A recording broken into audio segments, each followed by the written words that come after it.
नमस्कार। Online learning academy Sikar में आपका स्वागत है।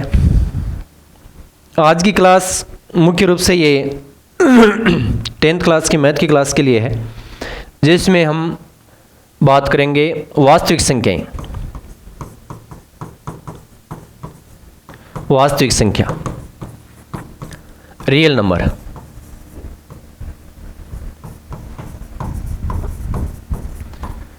वास्तविक संख्या की। अब वास्तविक संख्याएं कौन सी हैं और इनकी क्या क्या सक्रिय हैं, इनमें कुछ जो प्रमेय हैं उनके बारे में भी हम चर्चा करें। लेकिन इसका पहले थोड़ा बेसिक नॉलेज देख लें। ये 10th क्लास के लिए है, मुख्य रूप से क्लास 10th के लिए।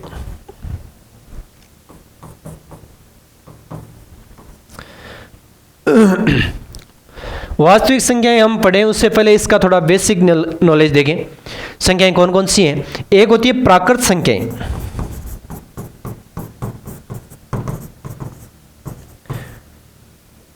प्राकृत संख्याएं या जिसको नेचुरल नंबर बोलते हैं। नेचुरल नंबर कौन से होते हैं, इनकी बात करें तो जो भी हम नेचर में काउंटिंग में जो गिनती में काम में लेते हैं, नेचर में कोई भी चीज़ गिनने के लिए काम में लेते हैं, उनको नेचुरल नंबर बोलते हैं, प्राकृत संख्याएं बोलते हैं। 1 2 3 4 5 ये सभी क्या है, प्राकृत संख्याएं हैं, इनको नेचुरल नंबर बोलते हैं। गिनती में जो भी काम में लेते हैं उन संख्याओं को नेचुरल नंबर बोलते हैं, प्राकृत संख्याएं जिसको बोलते हैं। उसके बाद में आता है पूर्ण संख्या। कौन सी? पूर्ण संख्या, जिसको होल नंबर बोलते हैं।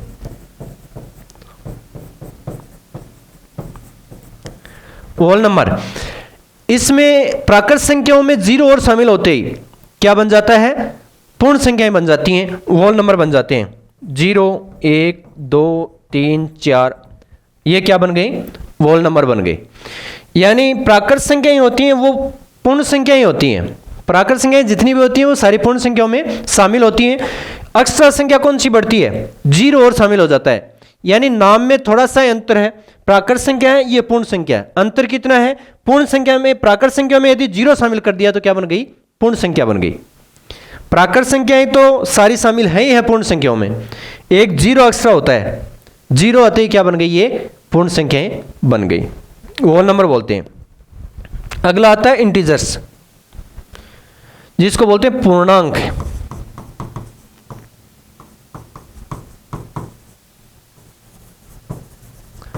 पूर्णांक कौन से होते हैं, धनात्मक संख्याएं यानी पॉजिटिव नंबर। 0 और नेगेटिव नंबर ऋणात्मक संख्याएं।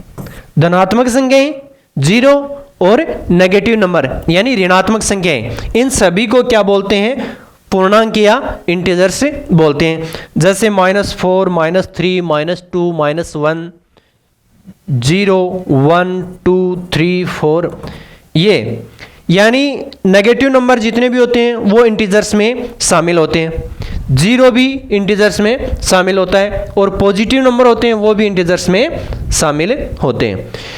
यानी इस इंटीजर्स में नेचुरल नंबर भी शामिल होते हैं, होल नंबर भी शामिल होते हैं, साथ में नेगेटिव नंबर और शामिल होते हैं। इन तीनों में कितना अंतर है, इनकी तुलना कर लें थोड़ा सा। एक होता है प्राकृत संख्या, नेचुरल नंबर। एक होता है होल नंबर यानी पूर्ण संख्याएं। और तीसरा होता है इंटीजर्स।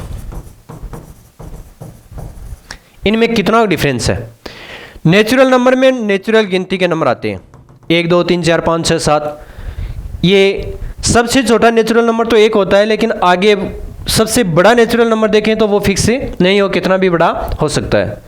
होल नंबर में क्या होता है, 0 और आ जाता है, 0 1 2 3 4 5 6। होल नंबर और नेचुरल नंबर में सिर्फ 0 का डिफरेंस होता है, 0 एक्स्ट्रा आ जाता है। इंटीजर्स में क्या आता है, इसमें ये नंबर तो आते ही हैं, नेगेटिव नंबर और आ जाते हैं। -4, -3, -2, -1, 0, 1, 2, 3, 4, 5 इस प्रकार से। यानी इंटीजर्स में नेचुरल नंबर भी शामिल होते हैं। देखो ये नेचुरल नंबर ही है सारे, 1, 2, 3, 4 है। इंटीजर्स में होल नंबर भी आता है, यानी 0, 1, 2, 3, 4, और साथ में नेगेटिव नंबर और जुड़ जाते हैं, तो ये बन जाते हैं इंटीजर्स। इन तीनों को याद अपन ने पिछली क्लास में देख लिया था, पढ़े हुए पहले से, केवल रिवाइज करने के लिए, या कई बार इनको भूल जाते हैं तब इनको दोबारा से हमने देखा। बार बार ये इंटीजर शब्द काम में आएगा, पूर्णांक बहुत बार पढ़ेंगे हम इसको, तो आपको पूर्णांक नाम आए तो ऐसा नहीं लगना चाहिए कि ये इंटीजर से क्या चीज़ होती है। नेगेटिव नंबर, पॉजिटिव नंबर और जीरो, इन सभी को क्या बोलते हैं? पूर्णांक या इंटीजर से बोलते हैं।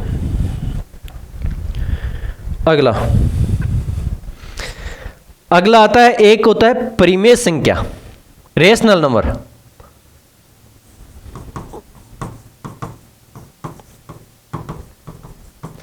और एक होती है अपरिमेय संख्या।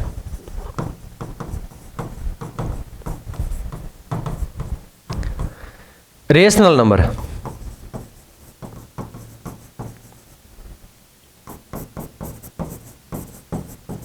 और एक होता है इरेशनल नंबर।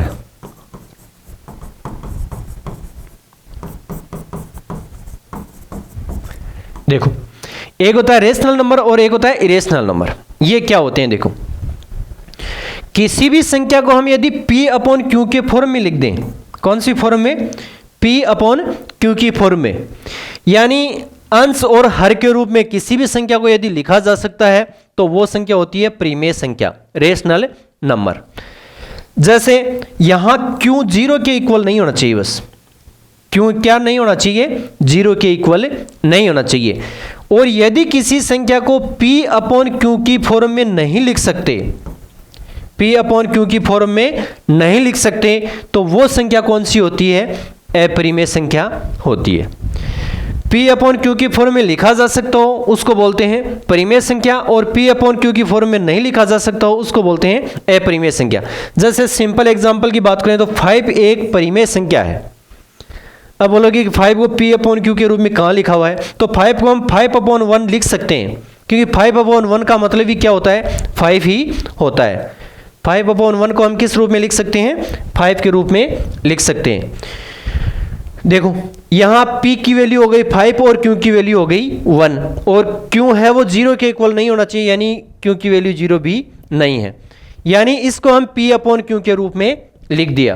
तो ये क्या हो गई? ये एक परिमेय संख्या हो गई। 5 क्या बन गई? एक परिमेय संख्या बन गई।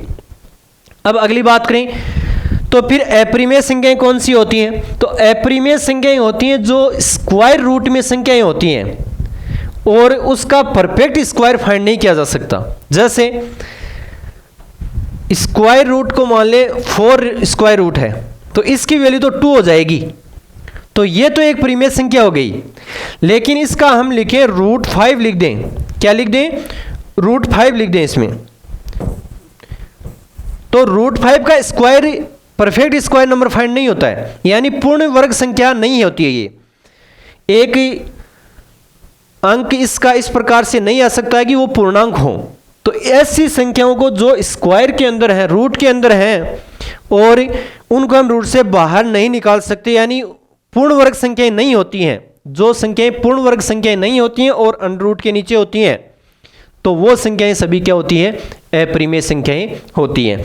जैसे √2 है, √3 है, √4 अपरिमेय संख्या नहीं है। क्यों नहीं है? क्योंकि 4 है वो एक पूर्ण वर्ग संख्या है, तो इसका तो वैल्यू 2 आ जाएगा, और 2 क्या है? यहाँ पर पूर्णांक है।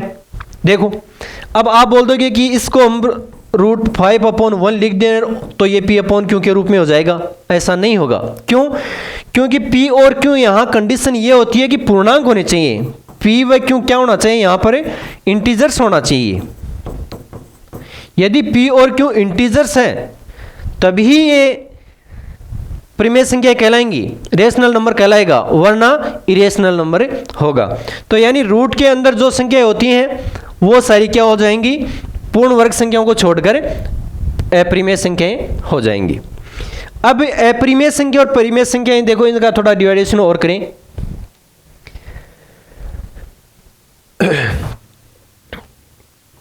परिमेय संख्या मुख्य चीज है इसमें। परिमेय संख्या जैसे हमने लिख दिया 5/6 है, ये एक परिमेय संख्या है क्योंकि 5 और 6 दोनों ही क्या है यहाँ पर पूर्णांक है। 5 और 6 दोनों ही क्या है यहाँ पर पूर्णांक है और 6 0 के बराबर नहीं है, तो ये एक परिमेय संख्या होगी। अब इसका हम दशमलव प्रसार करें तो किस प्रकार का होगा? परिमेय संख्या और अपरिमेय संख्याओं को यदि हम दशमलव प्रसार करना चाहें तो किस प्रकार का होगा? दशमलव प्रसार कैसे कि इसमें भाग देकर पॉइंट के आगे भी यदि हम इसका आंसर लाना चाहें तो किस प्रकार की संख्याएं बनेंगी? तो देखो परिमेय संख्याओं का दशमलव प्रसार किस प्रकार का होता है। दशमलव प्रसार कैसे, जैसे 60/7 करें, हम क्या करें 60/7 यानी 60/7 का दशमलव प्रसार करें तो दशमलव प्रसार का मतलब होता है भाग देना। क्या देना? भाग देना। नीचे वाली संख्या का ऊपर वाली संख्या में भाग देना, और जो भागफल प्राप्त होता है उसको दशमलव प्रसार बोला जाता है। 7 का भाग 60 में देंगे, 8 बार 56, बच गया क्या 4। अब आगे नंबर नहीं है तो यहां पॉइंट लगाते ही हैं भाग के रूल के तहत। यहां पॉइंट लगा दिया तो यहां क्या लगा लेंगे 0 लगा लेंगे। अब 7 से इसको डिवाइड करेंगे 5 टाइम 35, बच गया 5।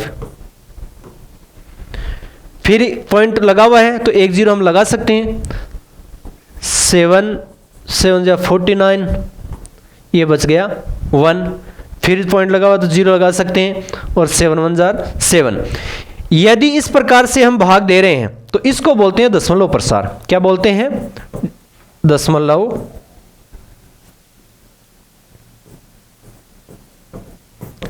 प्रसार। इसको क्या बोलते हैं? दशमलव प्रसार।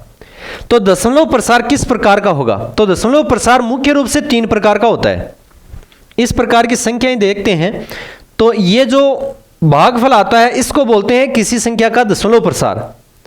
नीचे वाली संख्या का ऊपर वाली संख्या में भाग देते हैं तो जो भागफल आता है उसको क्या बोला जाता है? दशमलव प्रसार बोला जाता है। तो ये किस प्रकार का होता है उसकी बात करें तो दशमलव प्रसार मुख्य रूप से कितने प्रकार का होता है उसकी बात करें हम, तो दशमलव प्रसार होता है ये मुख्य रूप से 3 प्रकार का होता है। इसको पहले 2 भागों में बांटें। एक तो होता है अनावर्ती, चलो 1 मिनट थोड़ा आगे ही दे जोड़ दें इसको। दशमलव प्रसार 2 प्रकार का होता है, एक तो शांत दशमलव प्रसार और एक होता है अशांत दशमलव प्रसार। शांत दशमलव प्रसार और अशांत दशमलव प्रसार। शांत कौन सा और अशांत कौन सा होता है देखें।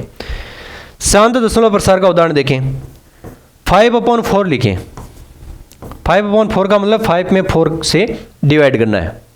5 को किससे डिवाइड करना है? 4 से। 4 1 जार 4, बच गया 1, पॉइंट लगा दिया, 0 उतार लिया। 4 2 जार 8, बच गया 2, पॉइंट लगा हुआ 0 उतार लिया। 4 5 जार 20, यानी रिमाइंडर लास्ट में क्या आ गया? 0 आ गया। यानी भाग देने की प्रोसेस में, डिवाइड करने की प्रोसेस में कुछ टाइम बाद में क्या आ गया? यहाँ पर रिमाइंडर 0 आ गया। तो ऐसे जो डेसिमल प्रेजेंटेशन होता है उसको बोलते हैं शांत, टर्मिनेट, नॉन रिपीटिंग। कौन सा बोलते हैं इसको? नॉन रिपीटिंग, यानी शांत जो रिपीट नहीं होता है। टर्मिनेट नॉन रिपीटिंग यानी शांत दशमलव प्रसार। शांत केवल शांति बोलते हैं इसको। अगली बात तो उसमें करेंगे। यानी भागफल 0 आ जाना चाहिए, सॉरी शेषफल 0 आ जाना चाहिए। यदि शेषफल 0 आ जाता है ऐसे प्रसार को बोलते हैं शांत दशमलव प्रसार। यदि शेषफल 0 नहीं आए तो, यदि शेषफल बार बार भाग देने की प्रक्रिया में शेषफल 0 नहीं आ रहा है तो ऐसे को बोलते हैं अशांत दशमलव प्रसार। फॉर एग्जाम्पल जैसे 1/3 है, 1/3 का दशमलव प्रसार करने का मतलब 1 में 3 का भाग देना है। तो 0 लगा दिया, पॉइंट लगा दिया, यहाँ 0 लगा दिया, क्योंकि भाग 1 में 3 का जाता नहीं है, इस वजह से पॉइंट लगा के 0 लगा दिया। पॉइंट लगाते हैं तो यहाँ 1 0 लगा सकते हैं। 3 से डिवाइड करेंगे, 3 3 जार 9, बच गया 1, पॉइंट लगाओ तो फिर 0, फिर 3, फिर 9, फिर रिमाइंडर 1, यानी बार बार एक रिमाइंडर आता ही जा रहा है। भाग ये शेषफल 0 नहीं आ रहा है, बार बार एक संख्या चेंज वो ही आती जा रही है। तो आगे शेषफल 0 नहीं आता है तब उसको बोलते हैं अशांत दशमलव प्रसार। शेषफल क्या नहीं आता है? 0 नहीं, इसमें शेषफल 0 आ जाता है। शेषफल 0 आती है तो क्या हो जाता है? शांत दशमलव प्रसार। और शेषफल 0 नहीं आता है उसको बोलते हैं अशांत दशमलव प्रसार। अब अशांत दशमलव प्रसार भी दो प्रकार का होता है। अशांत दशमलव प्रसार दो प्रकार का होता है। कैसे? यदि किसी संख्या की बार बार आवर्ती होना, जैसे इसमें 3 बार बार आना शुरू हो गया, भागफल में 3 बार बार आ रहा है, तो इसको बोलते हैं आवर्ती अशांत दशमलव प्रसार। यानी किसी संख्या की आवर्ती हो रही है, आवर्ती अशांत दशमलव प्रसार, अशांत दशमलव प्रसार। यानी किसी संख्या की भागफल में बार बार आवर्ती हो रही है, ऐसे दशमलव प्रसार को बोलते हैं अशांत दशमलव प्रसार। अब यदि इसकी आवर्ती भी ना हो, किसी संख्या की बार बार आवर्ती भी ना हो और शेषफल भी 0 नहीं आए, तो ऐसी संख्याएं होती हैं वो अपरिमेय संख्याएं होती है। दशमलव प्रसार यदि अशांत अनावर्ती आए, अनावर्ती भी आए और शेषफल भी क्या नहीं आए? 0 नहीं आए, तो ऐसी संख्या कौन सी होती है? अपरिमेय संख्याएं होती हैं। ऐसी संख्याएं कौन सी होती हैं? अपरिमेय संख्या होती हैं। जैसे यदि हम √2 की वैल्यू फाइंड करेंगे तो 1.15 19265 मतलब बार बार कुछ ना कुछ आता ही जाएगा और रिमाइंडर भी उसका 0 नहीं आएगा। तो इस प्रकार की संख्याओं को बोलते हैं अपरिमेय संख्याएं। परिमेय संख्याएं दो प्रकार की होती हैं, एक तो होती है शांत और एक होती है अशांत। अशांत भी कौन सी? आवर्ती अशांत दशमलव संख्या। लेकिन अपरिमेय संख्याएं किस प्रकार की होती हैं? अशांत भी होती हैं और अनावर्ती भी होती है। अब ये चीज़ हम बार बार आगे पढ़ेंगे तो इसको बार बार रिपीट करेंगे तब आपके समझ में आ जाएगा। अब अगली बात आती है वास्तविक संख्याएं। शुरुआत में जब कोई चीज़ पढ़ते हैं तो उसमें थोड़ा समझने में दिक्कत आती है। धीरे धीरे यदि एक चीज़ को 2 बार 3 बार देखेंगे तो ये समझ में आने शुरू हो जाती है। अब बात करते हैं वास्तविक संख्याएं कौन सी होती हैं। हमने कई संख्याओं की बात की है, जैसे प्राकृत संख्या की बात की है, नेचुरल नंबर की, पूर्ण संख्या की बात की है, वोल नंबर की, और पूर्णांक की बात कर ली हमने, वो क्या हो गई? इंटीजर्स। 3 संख्याओं की इनकी बात कर ली। ये तीनों प्रकार की संख्याएं होती हैं, वो कैसी संख्याएं होती हैं? परिमेय संख्याएं होती हैं। कैसी संख्याएं होती हैं? परिमेय संख्याएं होती हैं तीनों संख्याएं। एक अपने बात कर ली, एक होती है अपरिमेय संख्या। अपरिमेय संख्या कौन सी होती है? जैसे हमने फाइंड किया था √5 है, एक अपरिमेय संख्या है। तो इस प्रकार से कुछ परिमेय संख्या है और कुछ अपरिमेय संख्या है। जितनी भी परिमेय संख्याएं होती हैं और अपरिमेय संख्याएं होती हैं, उन सभी को सम्मिलित रूप से क्या बोलते हैं? वास्तविक संख्याएं बोलते हैं। परिमेय संख्याओं और अपरिमेय संख्याओं को सम्मिलित रूप से हम क्या बोलते हैं? वास्तविक संख्याएं बोलते हैं। देखो इनका अलग अलग ग्रुप बन रहा है। एक बन रहा है प्राकृत संख्या, पूर्ण संख्या और पूर्णांक। ये सभी संख्याएं क्या है? वैसे परिमेय संख्या है। प्राकृत संख्या, पूर्ण संख्या, पूर्णांक क्या है? परिमेय संख्या है। इसके अलावा कुछ संख्याएं अपरिमेय संख्याएं भी होती है, जैसे हमने देखा था √3 है, वो अपरिमेय संख्या है। अब संख्याएं दो प्रकार की होगी, एक परिमेय संख्या और अपरिमेय संख्या। अब परिमेय संख्या और अपरिमेय संख्याओं को सम्मिलित रूप से कौन सी संख्याएं बोलते हैं? वास्तविक संख्याएं। और यही अपने क्लास का टॉपिक है। तो आपको ये थोड़ी बहुत बात समझ में आएगी कि वास्तविक संख्याएं कौन सी होती हैं, परिमेय संख्याओं और अपरिमेय संख्याओं को क्या कहते हैं? वास्तविक संख्याएं। तो संख्याएं क्या काल्पनिक भी होती हैं क्या? हाँ, कुछ संख्याएं काल्पनिक होती हैं। जैसे मान लीजिए -√5, ये संख्या इस प्रकार की जो संख्याएं होती हैं जिसके रूट में भी माइनस लगा हुआ होता है, क्योंकि माइनस को रूट से बाहर निकालना मुश्किल होता है और इस प्रकार की कोई संख्याएं नहीं होती हैं, तो इन संख्याओं को काल्पनिक संख्याएं बोलते हैं। और जैसे √-1 है, इसको हम आयोटा से भी व्यक्त करते हैं, जो कि आगे की क्लासों के लिए है, ये आपके सिलेबस में नहीं है, तो इस बातों को आप छोड़ दें और 10th क्लास तक के लिए आपके इतना काफ़ी है। यानी वास्तविक संख्याएं कौन सी होती हैं, आज का क्लास का टॉपिक यही है मुख्य रूप से कि वास्तविक संख्याएं होती कौन सी हैं, ये समझ में आना जरूरी है। एक होती है प्राकृत संख्याएं, जो गिनती में काम में आने वाली संख्याएं होती हैं। दूसरे होती है पूर्ण संख्याएं, यानी वोल नंबर 0, 1, 2, 3, 4, ये वोल नंबर हो गई। एक होते हैं इंटीजर्स, पूर्णांक, ये होते हैं नेगेटिव नंबर 0 और पॉजिटिव, यानी ऋणात्मक संख्याएं 0 और धनात्मक संख्याएं। तीसरा होता है परिमेय संख्याएं, कौन सी होती हैं, जिन संख्याओं को P/Q के रूप में लिख सकते हैं, और जहां P और Q क्या होती हैं, पूर्णांक होते हैं, और Q 0 नहीं होता है, वो क्या होती हैं, परिमेय संख्याएं। यानी ये सारी क्या होती हैं, परिमेय संख्याएं होती हैं। अपरिमेय संख्याएं कौन सी होती हैं, जिनको P/Q की फॉर्म में नहीं लिख सकते, P/Q की फॉर्म में नहीं लिख सकते, तो वो क्या हो जाती हैं, अपरिमेय संख्याएं। अपरिमेय संख्या का उदाहरण है जैसे माइनस ये √3 है। अब वास्तविक संख्याएं कौन सी होती हैं, परिमेय संख्या और अपरिमेय संख्या को सम्मिलित रूप से क्या बोलते हैं, हम वास्तविक संख्याएं कहते हैं। उम्मीद करता हूं कि यहाँ तक की बातें आपको समझ में आई होगी। अगली क्लास में हम इसका आगे की बातें शुरू करेंगे। मुख्य रूप से इसमें आती है यूक्लिड विभाजन प्रमेय का मोस्ट है, और जो ये जो चैप्टर आता है रियल नंबर, इसका मुख्य बिंदु ये यूक्लिड विभाजन प्रमेय का ही है। तो अगली क्लास में हम यूक्लिड विभाजन प्रमेय का की बात करेंगे। तब तक के लिए धन्यवाद। जय हिंद।